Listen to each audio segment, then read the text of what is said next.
Bonjour à tous, merci beaucoup de vous joindre à moi ce matin. Je vais donc d'abord me présenter. Euh, je m'appelle Florent Faguet, je suis responsable marketing solutions de paiement chez Tessi, donc en charge de la promotion de notre solution de facturation électronique. Et on va être ensemble donc, pendant les 45 prochaines minutes pour le sujet de ces webinaires donc, qui s'appelle Pourquoi passer à la facture électronique sans plus attendre?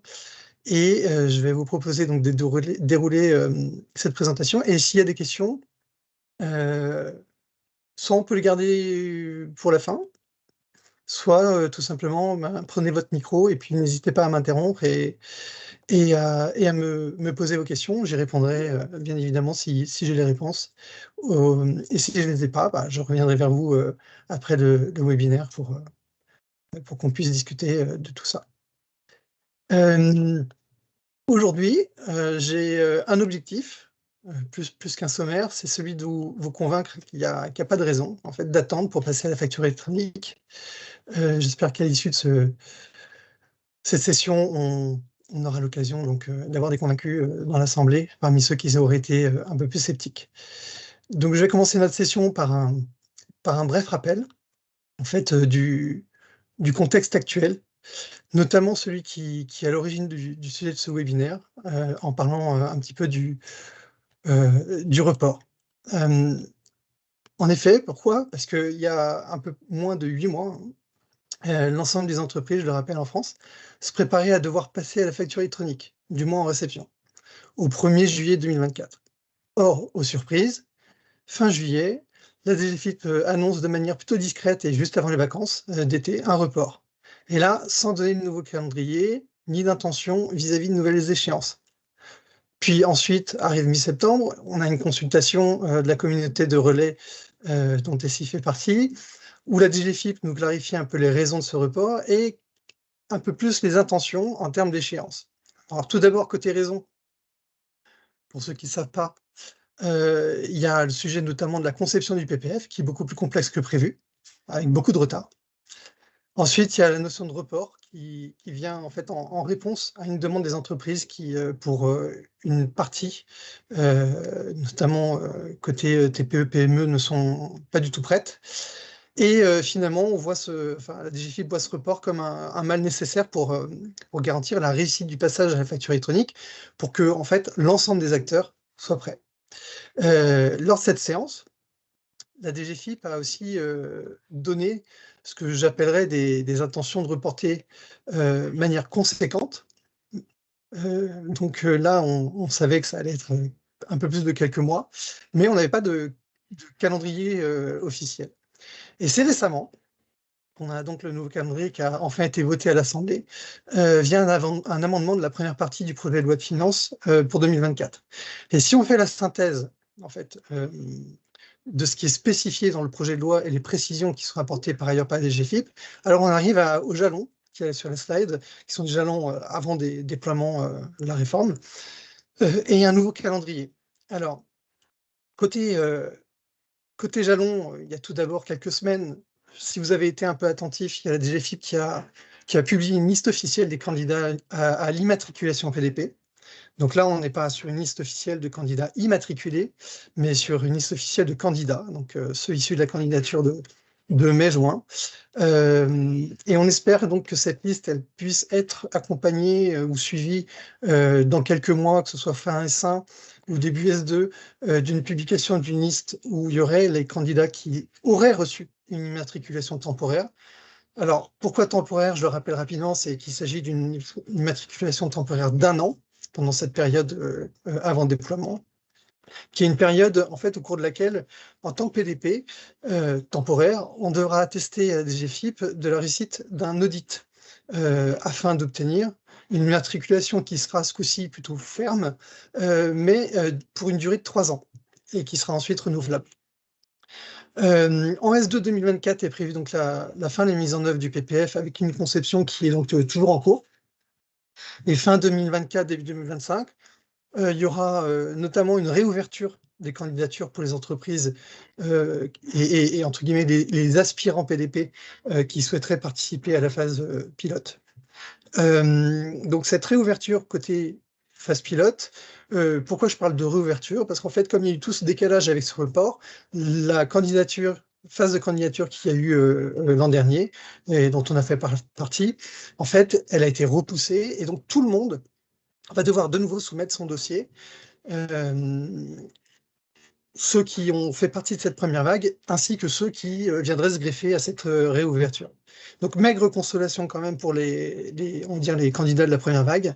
La DGFiP nous a annoncé que leurs dossiers vont être, entre guillemets, évalués en priorité. Donc on va être avec des dossiers en haut de la pile, mais là, on part tous plus ou moins avec les mêmes contraintes de resoumettre un dossier. Et finalement, 2025, ça va être une longue année, donc, qui va être prévue pour la conduite des tests techniques du PPF et de la phase pilote. Donc ça, c'est pour les jalons. Et puis côté calendrier, il est officiel. Côté mise en œuvre, elle va rester progressive, sans intention notamment de séparer le déploiement du e-invoicing et du e-reporting. Donc on garde les deux en même temps. Et l'administration se réserve tout de même la possibilité de décaler encore de 3 mois au cas où, c'est dans l'article de loi. En réception, donc on est pour toutes les entreprises assujetties, quelle que soit leur taille, donc tout le monde qui va être en mesure de devoir réceptionner les factures électroniques dès le 1er septembre 2026. Et en réception, ça change un petit peu par rapport à ce qui était imaginé là, pour le 1er juillet 2024, puis le calendrier précédent, puisqu'on est sur un déploiement donc, en 2 phases au lieu de 3, avec au 1er septembre 2026, l'obligation d'émettre des factures électroniques donc pour les grandes entreprises et les ETI, et au 1er septembre 2027, une obligation d'émission qui s'étend aux PME et micro-entreprises. Alors oui, certes, il y a des entreprises qui sont en retard, qui étaient à la recherche d'une bouffée d'oxygène et qui espéraient un report de quelques mois, voire d'une année. Mais face à l'annonce d'un report de plus de 2 ans, on se retrouve, en tout cas, nous, on voit des réactions plutôt diverses et variées. Et effectivement, selon la maturité des entreprises, l'état d'avancement des projets ou encore l'appréhension de la réforme et du reste à faire, on va observer plusieurs réactions chez nos clients aussi. Et je propose juste cette entrée en matière pour connaître un peu plus votre position sur le sujet dans le chat. Et je vais vous poser 2 questions pour voir un peu plus où est-ce que vous vous situez par rapport on va dire, à cette réaction face au report, notamment sur cette première question qui est: comment est-ce que vous l'avez accueilli, ce report? Est-ce qu'il tombait à point? Ou bien il n'était pas forcément nécessaire par rapport à votre niveau d'avancement projet? Et puis, il va y avoir une deuxième question qui va plutôt être de se dire: est-ce que vous êtes plutôt dans une démarche donc, de maintien des efforts ou de gel des projets? Donc, si vous voulez bien vous prêter au jeu et me dire ça côté chat, je serais très curieux de savoir où est-ce que vous en êtes de tout ça. Je vais vous laisser une petite minute, si vous voulez bien, pour me donner des retours, histoire derrière de réagir dessus. D'accord? Il y a un ouf, déjà. Merci pour ce report. OK.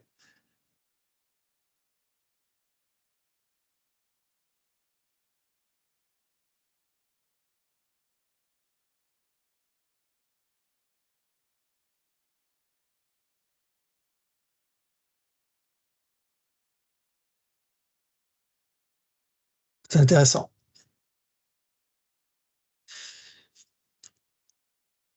Alors je sais pas, je suis pas sûr qu'il y aurait encore d'autres, peut-être pas d'autres réactions.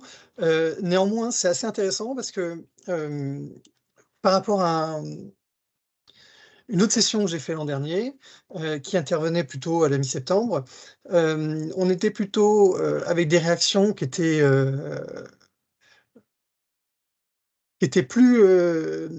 moins transparentes peut-être, puisque, mes interlocuteurs, en tout cas, avaient l'air plus confiants.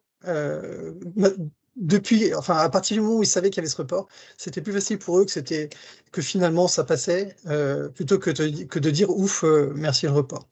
Donc, je pense que peut-être que je suis face à une assemblée un peu plus honnête. Mais ce qui est intéressant, c'est de voir que la perception de la DGFiP, c'était qu'on était avec des entreprises très très prêtes essentiellement sur on va dire, côté grandes entreprises et grandes ETI, et beaucoup moins sur les segments en dessous. Il s'avère qu'en fait, il y avait un peu plus de retard chez tout le monde que ce qu'on aurait pu imaginer. Donc c'est relativement intéressant, et je vous remercie de vos retours. Donc pour ceux qui envisagent d'attendre ou qui ont encore du mal à se lancer dans le bain du passage à la facture électronique, j'espère que les prochaines slides vous feront changer d'avis, et pour les autres, j'espère qu'elles vont vous conforter dans votre choix de maintenir votre effort de digitalisation, et bien évidemment de pas mettre sur pause ou poser le stylo. Néanmoins, j'aimerais partager tout d'abord un peu d'empathie, parce que oui, à première vue, passer à la facture électronique, ça peut être perçu comme une contrainte. Donc pour resituer, tout d'abord, l'un des principaux inconvénients de la facturation électronique, c'est que sa mise en place, elle représente donc un investissement. Un investissement à la fois technologique, puisqu'on va devoir faire le choix d'une solution, d'une plateforme, d'équipements, des renouvellements, de l'applicatif, et puis il va y avoir ce coût de ces intégrations, puis aussi un investissement côté humain, qu'il s'agisse en fait d'acquérir l'expertise qui va permettre de conduire ce projet de mise en conformité, ou bien le coût qui va être nécessaire derrière dans la formation nécessaire à l'appropriation d'un dispositif cible. Ensuite, au-delà des éventuelles difficultés d'appréhension de la réforme et de l'interprétation plus technico-fonctionnelle issue des spécifications externes publiées par la DGFiP, la mise en place de la facturation électronique, elle peut s'avérer complexe, notamment pour certaines entreprises, selon les formats qu'on a, les canaux qu'on utilise, les volumétries de factures dont on hérite, les localisations, est-ce qu'on est sur du multi-pays, multi-entité, côté organisation interne, quels sont les SI aussi, est-ce qu'il y en a plusieurs, les applicatifs qu'on utilise, mais aussi les cas d'usage et l'état des référentiels. Donc il y a une complexité, et cette facturation électronique, elle va devoir en plus s'intégrer à un existant humain, un existant organisationnel et un existant en termes de système, ce qui va nécessiter forcément potentiellement des développements, en tout cas des adaptations. Donc ça, c'est une autre contrainte perçue. Un autre aspect qui est perçu comme une préoccupation, c'est que cette mise en œuvre, elle va impliquer de devoir faire une bonne gestion des données, notamment au-delà des référentiels, hein, notamment vis-à-vis de la sécurité, confidentialité, puisque manipuler des données qui vont être dites numériques, ça veut dire mettre en place des mesures pour les protéger, et aussi derrière se conformer à des réglementations qui sont souvent plutôt contraignantes. Et enfin, passer à la facture électronique, ça va représenter pour les entreprises une transformation digitale qui va impliquer une conduite du changement. Donc ça veut dire prévoir un accompagnement des équipes comptables, et puis anticiper une résistance au changement, qui est résistance souvent appréhendée par les managers.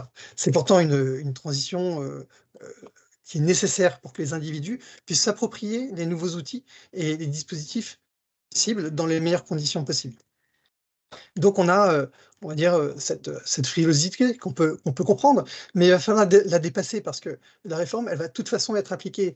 Le passage à la facture électronique, il est inéluctable, et il n'est d'ailleurs pas qu'une intention française, mais il est aussi déjà présent ou en réflexion chez d'autres pays, ainsi qu'avec une initiative qui est à l'échelle européenne, qui s'appelle donc VIDA pour VAT in the Digital Age, qui elle aussi a fait l'objet d'un potentiel report pour 2030. Mais néanmoins, c'est un mouvement global, et il va falloir prendre le train en marche. Il n'y a pas moyen de faire autrement. Mais finalement, en fait, et vous allez le voir, cette appréhension, elle n'a pas vraiment lieu d'être. Surtout lorsqu'on la met face aux gains, aux nombreux gains qui sont apportés par l'adoption de la facture électronique. Donc je vous propose de les découvrir, avec des gains donc, qui sont le plus souvent donc immédiats, car inhérents en fait à la dématérialisation des factures et à la digitalisation des processus qui viennent donc avec les cycles de facturation, qu'ils soient donc côté client ou côté fournisseur. Donc, je l'ai rappelé tout à l'heure, le passage à la facture électronique, il est inévitable, notamment pour être conforme aux échéances de la réforme. 2026 pour les grandes entreprises ETI, 2027 pour les autres. Donc, le premier bénéfice est évident, le gain qu'on va avoir de passer à la facture électronique, ça va être d'être conforme et de permettre d'être conforme et par conséquent d'éviter des potentielles sanctions. En nuançant par ailleurs qu'il n'y a pas que cette facture électronique, ça va englober bien évidemment tout un ensemble de dispositifs qui sont prévus par et définis par l'invoicing et le e-reporting. Donc, c'est tant est que l'entreprise ait par ailleurs mis en œuvre un dispositif sur toute la chaîne qui va aussi permettre d'être conforme sur la notion de transmission des factures électroniques, mais aussi des données des déclarations à l'administration qui va être faite via le PPF ou une PDP. C'est d'ailleurs cette obligation, conformité vis-à-vis non pas seulement des formats, mais aussi on va dire d'un point de vue plutôt ensemble, et donc aussi des plateformes et des dispositifs de déclaration de données, qui va vous nécessiter pour vous, en fait, de vous appuyer dans votre démarche et dans votre projet sur le PPF ou des plateformes immatriculées, c'est-à-dire des PDP, plutôt que seulement garder ou choisir un simple opérateur de dématérialisation. Donc, au-delà de la mise en conformité, le plus gros bénéfice du passage à la facture électronique, au-delà de cette conformité, il y en a un autre, et c'est celui qu'on n'imagine pas, ou en tout cas qui est le premier prétexte, pardon, pour lequel il y a un intérêt à passer à la facture électronique, et c'est donc la réduction significative du coût global de la facture et l'augmentation donc de la productivité qui découle de cette digitalisation. En dématérialisant les factures, en fait, les entreprises elles vont économiser de l'argent donc sur les coûts qui sont liés à la facturation traditionnelle. On n'a plus besoin de trier le courrier, il n'y a pas d'impression, il n'y a pas d'affranchissement ni d'archivage physique des factures. Et en plus, côté administratif, on va pouvoir supprimer certaines tâches et traitements qui sont laborieux ou chronophages, en tout cas qui apportent pas forcément de la valeur ajoutée. Je pense aux saisies manuelles, à certains contrôles. Le fait, par exemple, de devoir avoir ces éventuelles relances internes entre services et aussi les ponctuelles recherches dans les archives. Et en plus, passer à la facture électronique va permettre de réduire les erreurs de facturation, ce qui va également contribuer de façon plus globale à réduire les coûts pour l'entreprise. Alors, vous le voyez sur la slide, de manière générale, avec la dématérialisation des factures, on va observer un coût global de traitement de factures qui peut être réduit jusqu'à 75% selon les projets. Donc, c'est vraiment significatif. Il n'y a pas qu'au niveau des coûts qu'il y a un effet positif qui est lié au passage à la facture électronique, puisque côté productivité, elle va s'en trouver aussi augmentée. La gestion de ces factures qui vont être dématérialisées, elles vont permettre au passage d'automatiser un grand nombre de choses, des tâches, de la saisie manuelle, du contrôle, des contrôles réglementaires au métier, mais aussi de digitaliser les workflows de validation et d'optimiser, digitaliser et optimiser les processus qui sont en lien avec le procure to pay et l'order to cash. Donc, avec la mise en place de la facture électronique, on va obtenir une chaîne de facturation fiabilisée, des processus métiers qui vont être optimisés et une meilleure réactivité dans le circuit de décision. Tout ça avec cette notion de bénéfice, d'économie et d'augmentation de la productivité. Un autre effet positif du passage à la facture électronique, c'est qu'il va faciliter et optimiser la gestion de trésorerie de l'entreprise. Je m'explique, grâce à l'automatisation et la digitalisation, on va avoir la possibilité en fait de réduire significativement les délais pour payer et se faire payer. Et en même temps, obtenir une meilleure visibilité de l'activité. Côté facture fournisseur, on va pouvoir digitaliser les workflows métiers et les circuits de validation, ce qui va permettre de réduire les délais de traitement et de la mise au paiement, voire après du paiement. Et côté facture client, on va avoir une digitalisation qui va permettre une émission plus rapide de la facture auprès des clients et aussi de leur proposer sur des portails, sur des interfaces, des moyens de paiement qui vont être du coup plus accessibles tout de suite ou des moyens de paiement directement liés avec la réception de la facture. Je pense voilà, par anticipation, mais à certaines cinématiques en lien avec ce qu'on appelle le request to pay, et ils vont pouvoir payer plus vite. Et ensuite, cette digitalisation, par rapport à cette notion de paiement, va pouvoir rendre possible l'automatisation des rapprochements comptables, ce qui va faire gagner beaucoup de temps. Il y a aussi des interfaces métiers, des portails fournisseurs ou clients qui sont souvent proposés par des éditeurs de solutions. Alors elles vont faire quoi? Elles vont permettre, d'offrir, pour beaucoup un meilleur suivi du statut des factures, notamment avec le statut des factures, depuis, la réception à l'émission en passant par le rejet et refus jusqu'à la mise en paiement et règlement. Les interfaces, elles vont embarquer, en plus pour certaines, des mécanismes de relance pour paiement, de relance, voilà, d'actions en cours et à faire, et puis aussi, notamment des messageries intégrées. Soit autant d'éléments qui vont contribuer, pour beaucoup donc à prévenir des litiges ou, d'éventuels impayés et surtout qui vont fluidifier les échanges entre clients et fournisseurs et contribuer à optimiser, les relations. Finalement aussi, avec ces interfaces, en termes de visibilité de l'activité, les factures étant dématérialisées au format électronique, elles transitent et elles transportent des données qui vont pouvoir être exploitables par des machines. On va donc avoir d'ailleurs un potentiel futur qui va être apporté par cette data, côté, IA, exploitation, de cette data, avec des services à valeur ajoutée.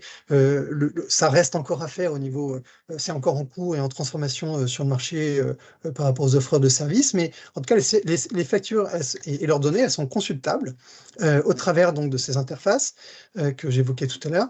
Ce sont des interfaces souvent ergonomiques, généralement pourvues de dashboards, des dashboards qui vont pouvoir, restituer différentes vues, comptables ou financières, ou en tout cas prévisionnelles, notamment des engagements, de dépenses et les ordres de paiement. Et donc beaucoup d'éléments qui vont être utiles, à la prise de décision financière. Ils vont apporter une vraie visibilité, la plus large possible en tout cas, de l'activité, facture. Et puis un dernier bénéfice, important, du passage à la facture électronique que je souhaitais évoquer ici, c'est celui de la sécurisation de l'ensemble de la chaîne de facturation.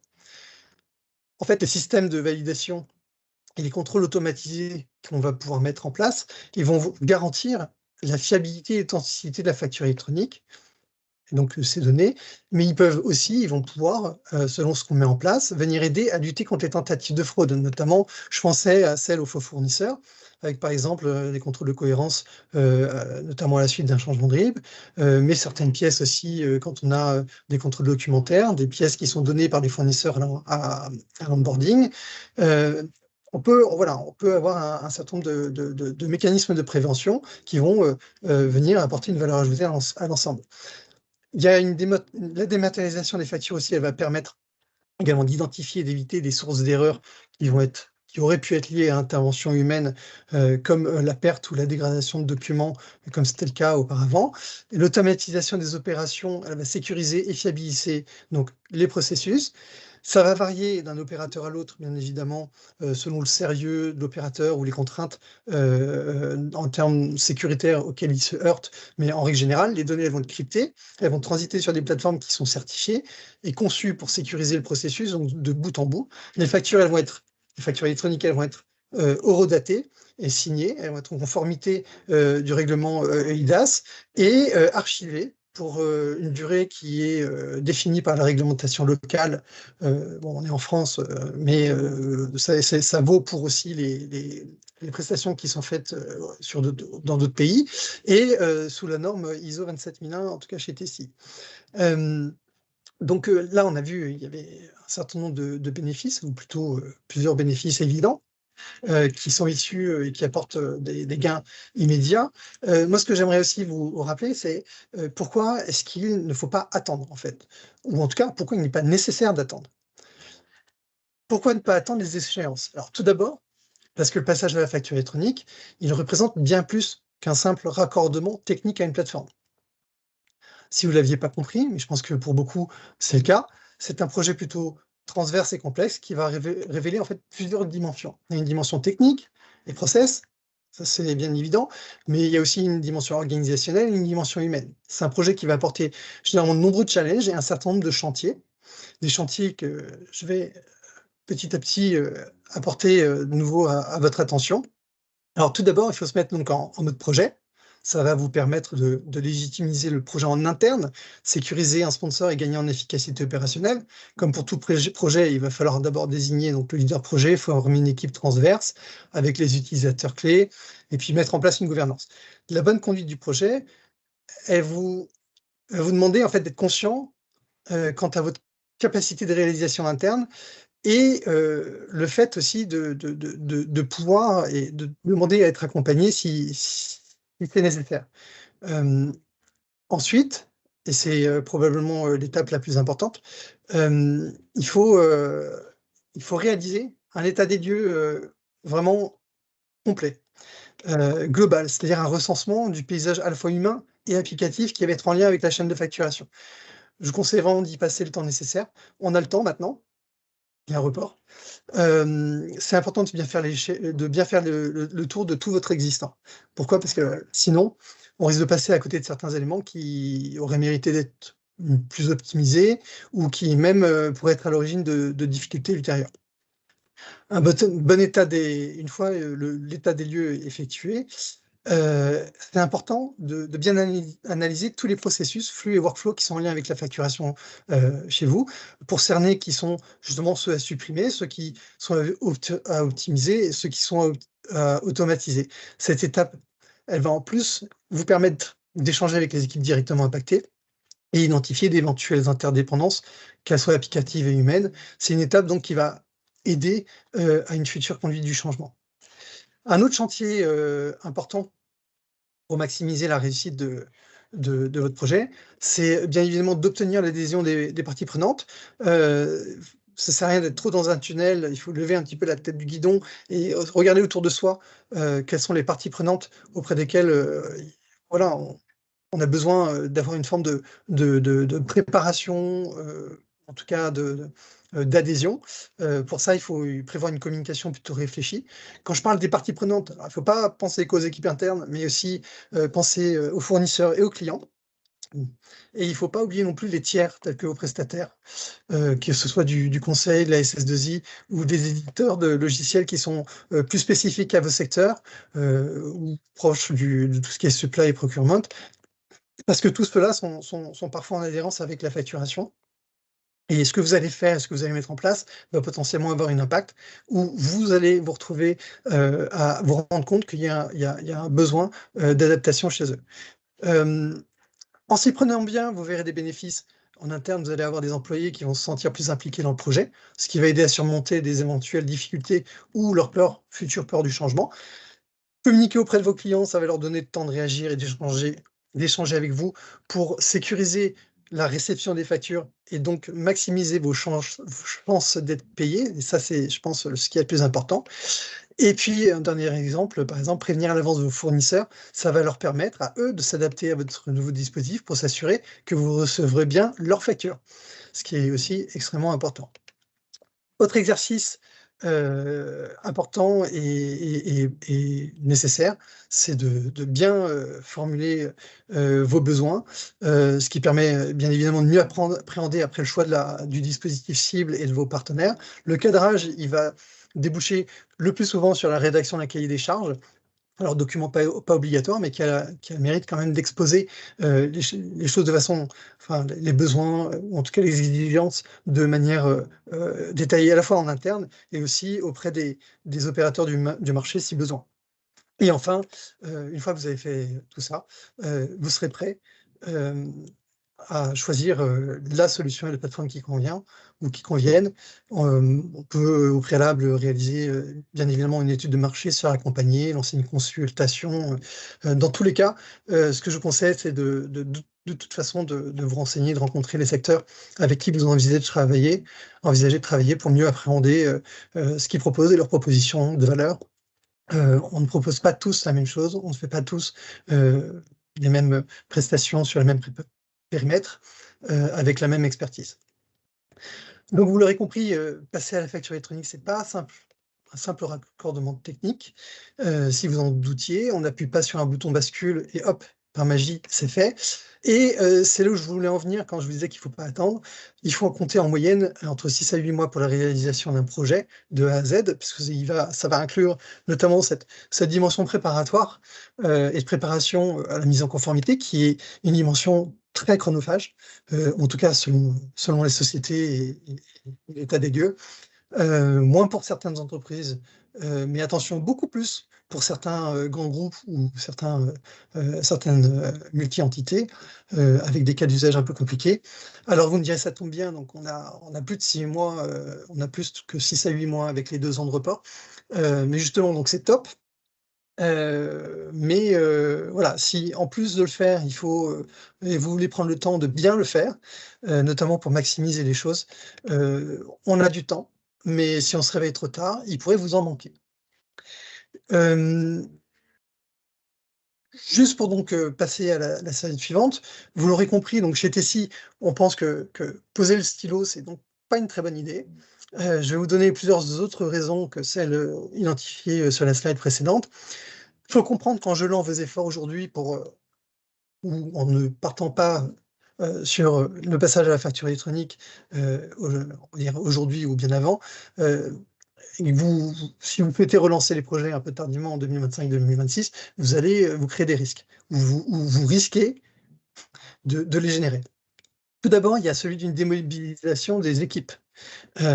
Oui, c'est vrai qu'il va falloir les occuper, pouvoir les occuper d'ici là, et la menace de voir que tout ce savoir que vous avez accumulé tous ces derniers mois risque de se dissoudre avec une possible fuite des sachants qui vont partir sur d'autres projets.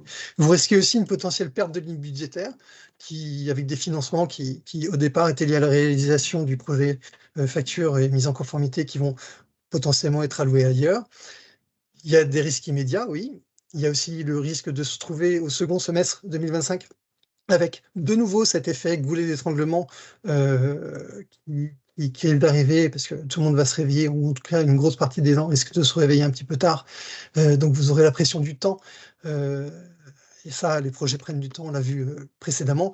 Et donc un manque de bande passante potentiel, hein, on ne sait pas de quoi sera fait 2025-2026, mais potentiellement un manque de bande passante du côté aussi des partenaires, plateformes et prestataires.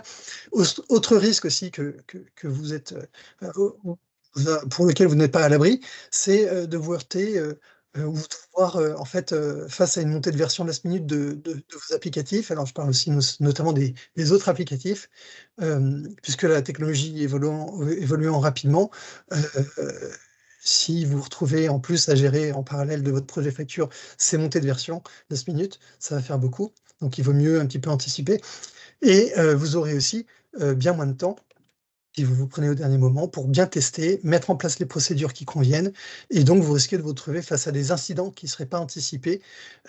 C'est toujours mieux de prévenir que de guérir, plutôt que d'éteindre des incendies en plein déploiement.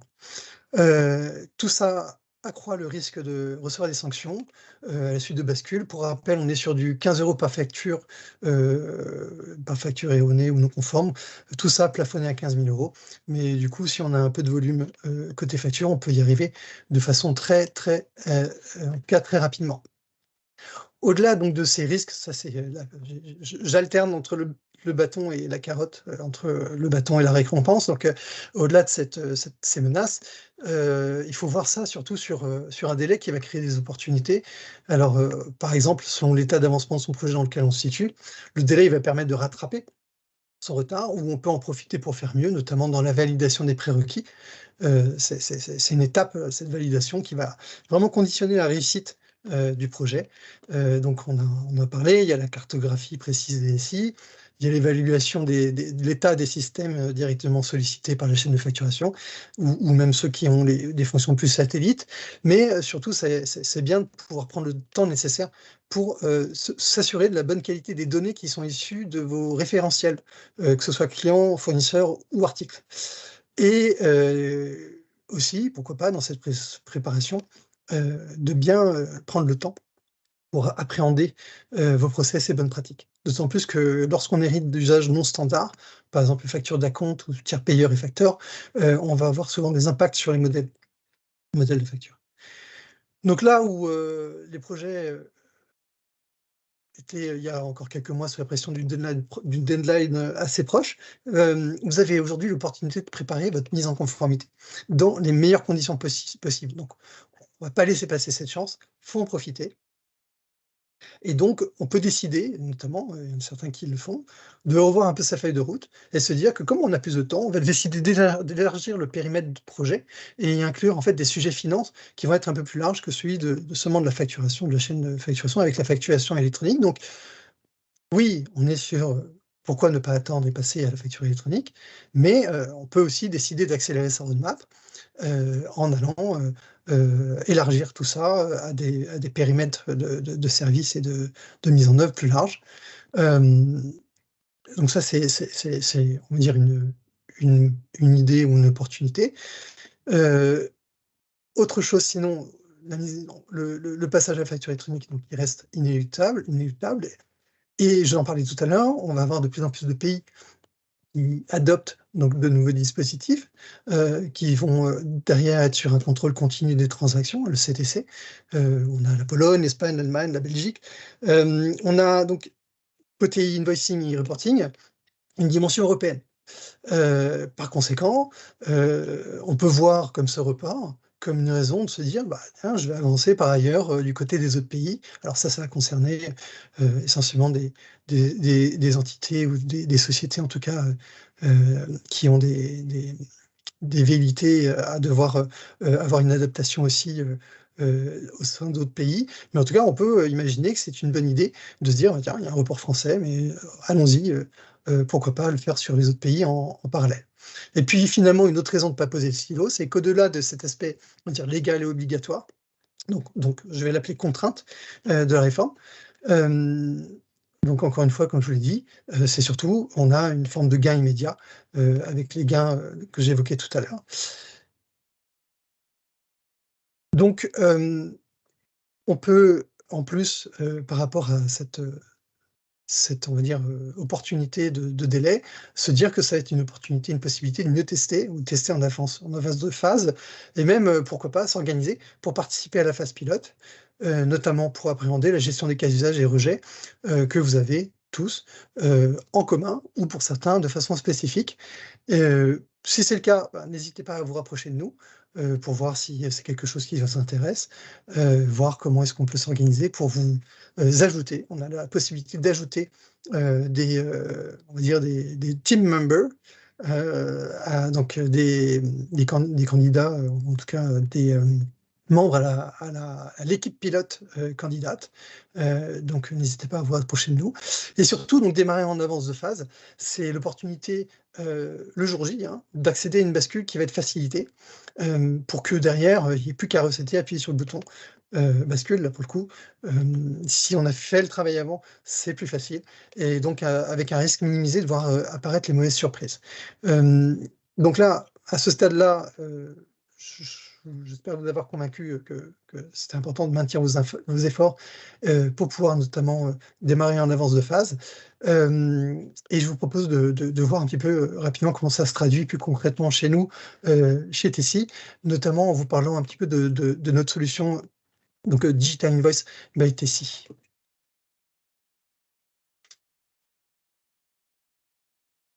Alors tout d'abord, je ne sais pas si vous nous connaissez bien pour tous.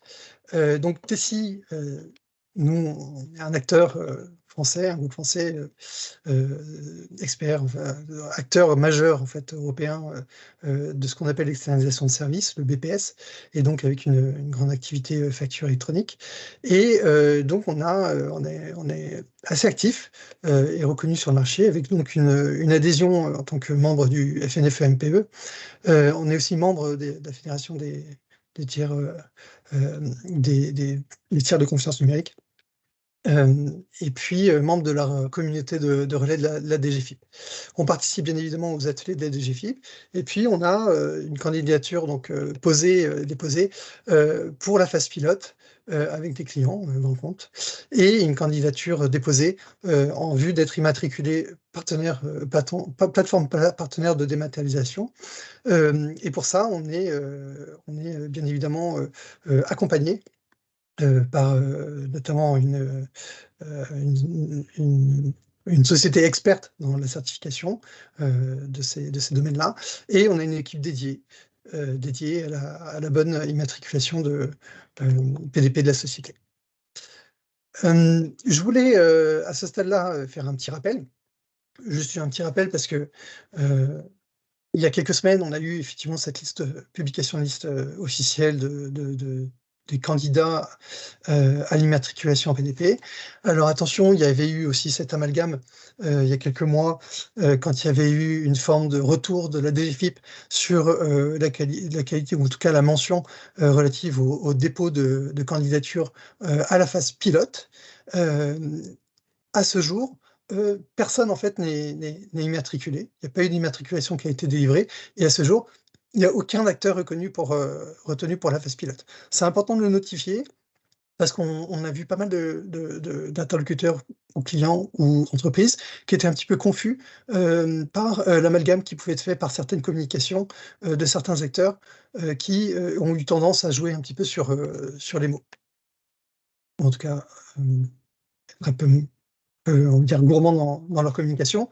C'est important que vous le sachiez et que vous reteniez bien que tant qu'il n'y a pas cette officialisation de DGFiP sur on va dire l'immatriculation temporaire, la liste temporaire des immatriculés, il n'y a pas de PDP, et que tant qu'il n'y a pas cette réouverture de phase code de candidature et un retour sur cette nouvelle phase, il n'y a pas non plus d'acteurs retenus pour la candidature.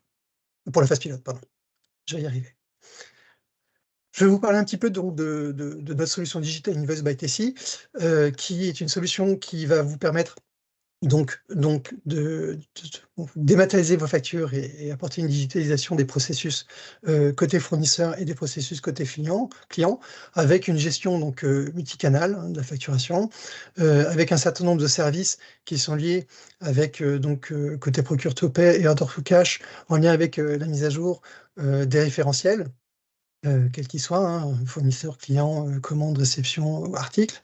Un certain nombre de contrôles qui peuvent être mis en place, qui vont être fournis, donc réglementaires et métiers, sur les factures. Et puis, côté procure to pay, donc des rapprochements automatiques, des notions, des mécanismes pour la gestion des litiges, des workflows optimisés et spécifiques ou adaptés pour l'approbation des factures, et puis tout un système de notification en lien avec les fournisseurs, notamment la mise à disposition d'un portail qui va leur permettre de faire un certain nombre de choses de leur côté. À cela, et côté order to cash, donc on a à peu près le pendant aussi, pareil, sur l'ensemble de la chaîne de facturation, notamment des services, avec les référentiels, les contrôles, l'enrichissement des factures, bien évidemment, dans les formats qui sont ceux visés, les formats du socle. La validation des factures, notamment via workflow optimisé, les notifications qui vont bien. La gestion notamment des paiements. On a une interface, un portail qui permet à nos clients de suivre tout ce qu'il reçoit, tout ce qu'il doit régler, mais aussi de les régler, et donc de payer les factures, et puis la gestion des erreurs de diffusion.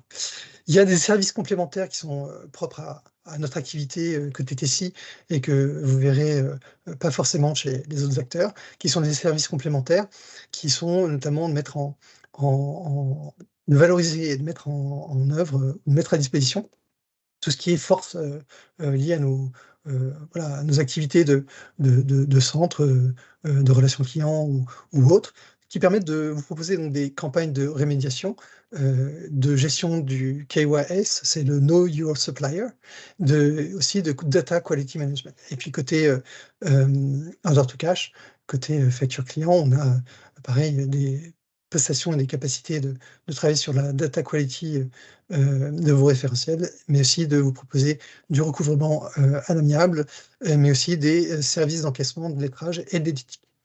Et puis à cela, donc vient s'ajouter toute une dimension conformité avec la possibilité pour nous de gérer votre flux on va dire, de votre conformité, notamment côté CTC France et à l'international, puisqu'on travaille et on s'appuie notamment pour ça sur des partenaires et sur notre adhésion au réseau PayPal et SPA. Notre solution, donc elle est compliant, elle est performante, elle est complète. Je vais aller un peu plus vite puisque je vois le temps qui compte. Compliant notamment avec, une certification ISO 27001, conforme une signature et l'horodatage conforme à eIDAS, un hébergement souverain, c'est chez nous en France, dans nos data centers redondés et avec leur probatoire, donc issu de conforme à une norme, NF 461. Elle est RGPD ready et donc propose une couverture, intéressante pour ceux qui auraient une volonté de vouloir s'attaquer aussi au... ah, j'ai oublié de cliquer. Qui voulaient s'attaquer à voilà, à une localisation de leur plateforme en Union européenne ou à l'international. Donc elle est performante. On a une plateforme robuste qui peut traiter plusieurs centaines de millions de factures par an, basée sur une architecture microservice avec Kubernetes qui nous apporte une vraie fiabilité et surtout une scalabilité et une possibilité donc de répondre à vos besoins et volumétrie. Je vais passer sur ce slide pour donc vous parler on va dire d'un choix, d'un parti pris technico-fonctionnel aussi qui est propre à notre solution, que vous ne verrez pas forcément par ailleurs, qui fait qu'on a, d'un point de vue architecture, souhaité avoir une séparation en fait des fonctions réglementaires et métiers, ce qui permet une évolution en fait des fonctionnalités réglementaires sans qu'il y ait d'impact sur les fonctions métiers clients et inversement. Donc ça c'est assez intéressant parce que du coup ça permet de faire les choses sans qu'il y ait voilà, d'impact négatif ou d'impact quel qu'elle soit sur l'autre. Et la possibilité aussi pour nos clients de n'utiliser que le module PDP en cas d'utilisation d'une autre OD. Et donc de trouver, pour ceux qui veulent le tout, un seul et même produit pour une seule et même interface. Donc comment ça se passe? Et comment ça se traduit par rapport au sujet qui nous occupe, qui est de dire que ça permet, avec nous, de mieux anticiper la réforme. C'est qu'on a un dispositif, donc en 2 temps, 2026 ready. Comment ça se passe? En fait, on va avoir un premier temps avec une migration, la centralisation des flux de facturation fournisseurs et clients. Donc Digital Invoice, sur lequel, en fait, vous allez nous confier vos flux et on va avoir cette notion de dématérialisation des factures, digitalisation des processus financiers avec ce périmètre OD. Donc on pourra faire ces premières choses en premier temps. Et là, vous avez tous ces gains immédiats dont je parlais tout à l'heure, qui peuvent venir de façon assez rapide et qui vont vous faire donc économiser d'argent, être plus productif, et puis un certain nombre d'éléments évoqués tout à l'heure. Et puis on va avoir la possibilité d'avoir derrière donc une activation en deuxième temps et de la recette et de la fonctionnalité de tout ce qui est périmètre et service PDP, et ce qui va vous permettre d'être pilote et plateforme ready et réforme ready dès 2026. Écoutez, je vais juste terminer en disant que notre offre et solution existe sous deux formes. On a une forme qui est, on va dire, 2 approches. Une offre qui s'appelle Essential, pour laquelle on a une offre packagée complète pour un déploiement rapide. Et puis une approche plutôt Enterprise, qui va être une offre plutôt sur mesure, qui va être, où on va être là pour vous accompagner et pour tenir compte de l'ensemble des spécificités. Écoutez, je vous remercie pour votre attention. Et puis, je suis bien évidemment à votre disposition pour entendre et écouter si vous avez des questions.